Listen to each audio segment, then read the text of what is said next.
Hi, welcome to Breath and Body Break with Starr Sanborn.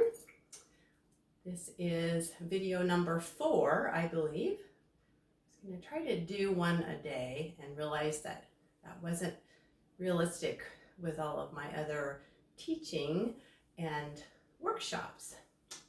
So I am back today, and I've been working with my students on something called cadence breathing. And it is something I learned in my training with Patrick McEwen from the Buteyko Clinic. And the Buteyko breathing techniques are fairly complicated, but simple at the same time. The cadence breathing is something that everyone can do. Some of the other methods involve breath holding, which people that have heart conditions are not supposed to do, or at least not hold your breath for very long. So I chose to teach this one first to some of my students due to heart conditions. The idea behind cadence breathing is that you're slowing the breath down, you're making it lighter and deep. So those are the 3 pillars of the Buteyko training and breathing. Slowing the breath down. Most people breathe 12 breaths per minute. The cadence breathing works towards 6 breaths per minute, which seems to be the optimal amount of breathing for heart health. And this has been tried in studies with people with heart failure or heart conditions and has improved their athletic abilities as well as respiratory ventilation.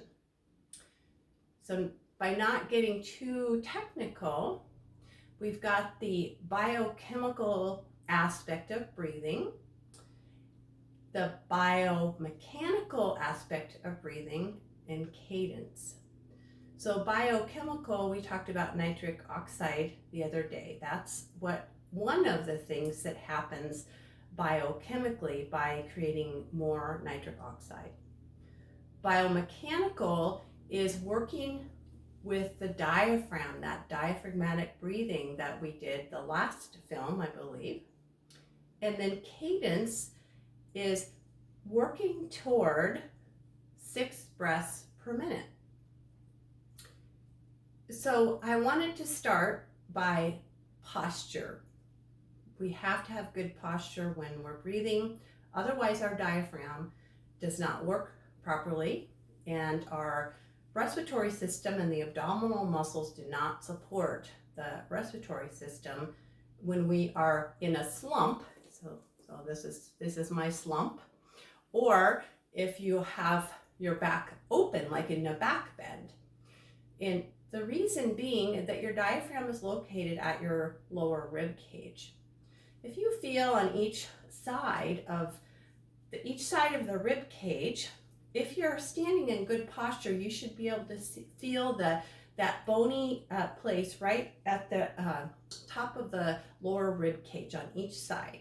So in between that is your diaphragm. So the place at your rib cage on both sides is called the zone of apposition. I learned this from my teacher, Robin Rothenberg, and it has been really valuable to me in all of my yoga poses to check and how is my zone or my ZOA. So I'm going to review posture with you first, and then I'll teach you the cadence breathing. I am going to put my Buteyko belt on. I wanted to show the ZOA without the belt, and I wanted to show how when you put the belt on, it gives you the feedback right at the ZOA, and you can tell if the diaphragm is working well by feeling the belt right in that location.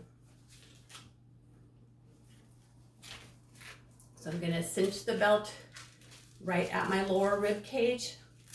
I'm going to tighten it snugly. It doesn't have to be super tight. You want to have enough so when you inhale, you can feel the expansion of the torso into the belt, and as you exhale, you feel the rib cage come together. If you don't have a belt, you can place one hand on each side of the lower rib cage, and I'll be reminding you to check on that. The other thing that I like to use with posture is a block, and I place the block between the inner thighs. So the idea is that our core really starts at our feet. So the feet should be approximately hip width apart. So if you look down at your feet, if you place a block, or if you don't have a block, look down at your feet and think about the bone right here, your hip bone. It's not really the hip bone, but a lot of people call it that. Down through the center of your knee to your second toe, approximately. If I place the block and gently squeeze it, I can feel my feet grounding into the earth, and then it gives me that hip width apart. So having your knees over your feet, hips over the knees, ZOA over the hips. So you can check that by placing one finger on each side of the rib cage. You can use one hand or both hands. If you can't feel each side of the lower rib cage, bring yourself more into standing in what we call axial extension. So if you should happen to be a little slumped forward, you're not going to feel the ZOA.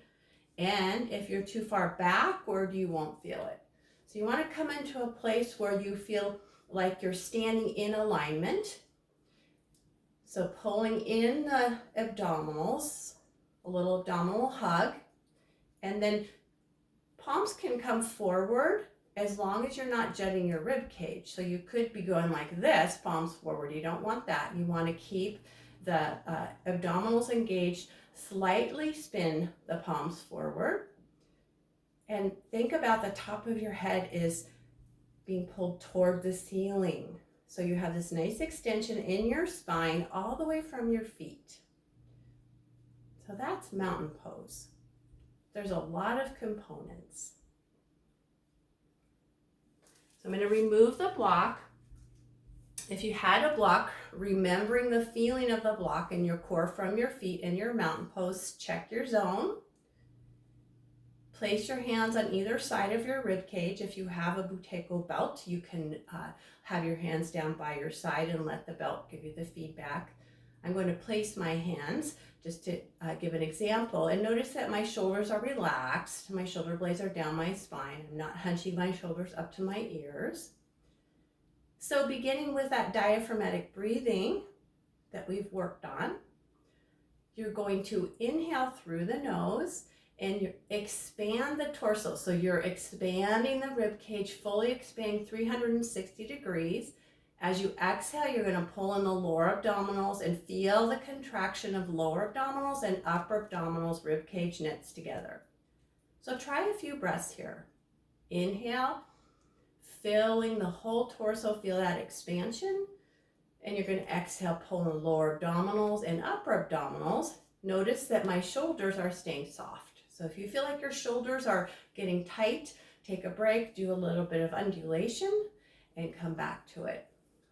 So let's try one more diaphragmatic breath. Check your posture, look at your feet, feel the feet grounded, inner thighs engaged, abdominal muscles are slightly engaged, top of the head is lifted toward the ceiling. You're going to inhale, expand, exhale, slowly pull in and contract the abdominals. Nice. All right, and then let your arms relax down your side. And again, remembering to loosen up in the neck and shoulders. So cadence breathing is slow, soft, and deep. So soft, you could try putting your finger without touching your face under your nose. And as you inhale and exhale through your nose, it should feel like you're barely ruffling a feather. So give that a try.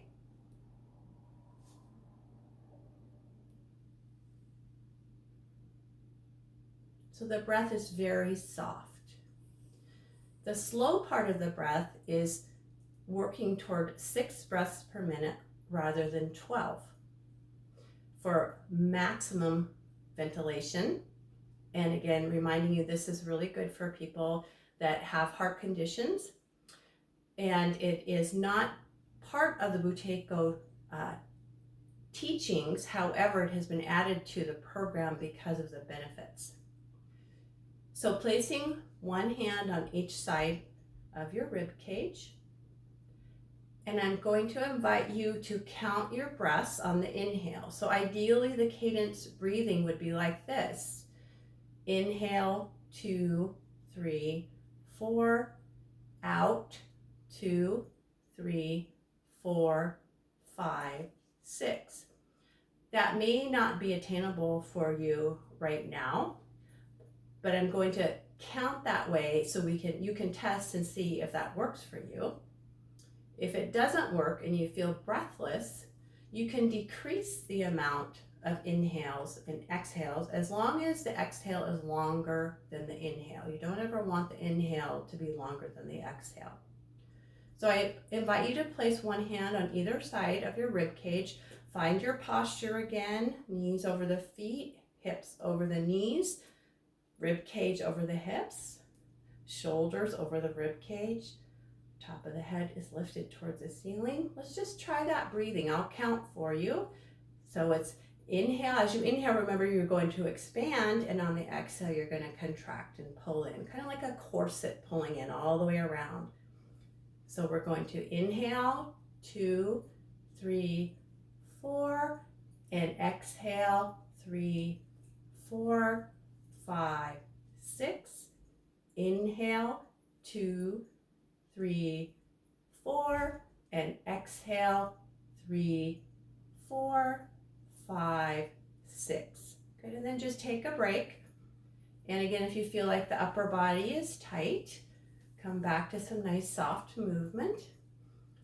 And just pause and breathe through your nose. And notice how that felt for you. So we want to have a slight sense of air hunger when we're doing this. So air hunger is not something we've talked about yet, but it is a place where you feel like you might need another sip of air, but you are okay where you are in the moment. So it's that place where you feel like right before you might need to breathe with some uncontrollable contractions of the diaphragm, you want to come right up to the edge of that. So even though the counting may have been hard, it might have been a good place to be with creating some air hunger. So I'm just going to remind you again, cadence breathing is soft, meaning soft in and out through the nose. Slow, so thinking about decreasing the amount of breaths per minute. And deep, that diaphragmatic work as you inhale and expand to the count of 4, and exhale, pulling in to the count of 6. So give that a try.